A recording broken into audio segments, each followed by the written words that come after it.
இந்த சீரியலை நம்ம ஃபர்ஸ்ட்ல கொண்டு போயே ஆகணுன்றது வந்து என்னதான் வந்து ஒரு டேரக்டர்ஸ்க்கும் like producer and script writer இவங்களுக்குலாம் இருந்தாலுமே எங்களோட பார்ட்டை நாங்கள் கரெக்டாக பண்ணணும் அப்படின்னு நினச்சி நாங்களும் அவங்க கூட சேர்ந்து ஒத்துழைச்சிட்டு இருக்கோம். கண்டிப்பாக இதே ஃபர்ஸ்ட் பிளேஸில் நாங்கள் இருப்போன்றது வருவோம். அந்த டிரெக்டர்லாம் எப்படி பர்சீவ் பண்ணாங்க? லைக் இப்போ பிடி பண்ண அந்த ஒரு ஸ்கூல் படிக்கிற போது அதுக்கப்புறம் கல்யாணம் பண்றது அது வந்து கொஞ்சம் அந்த மிக்சட் ரிவ்யூஸ் இருந்தது, எப்படி இப்படி பண்ணலாம் அப்படின்ட்டு.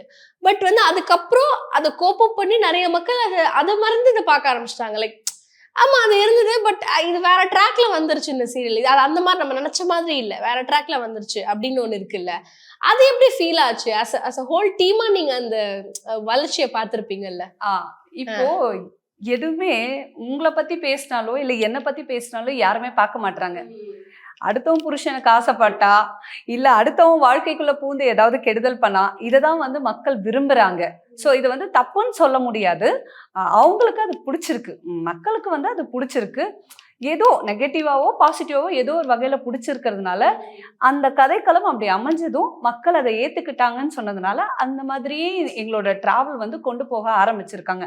பட் இதுலயுமே நிறைய டிஃப்ரெண்ட் கதையும் இருக்கு. இதுக்குள்ள போக போக அது வெளியில வரும்.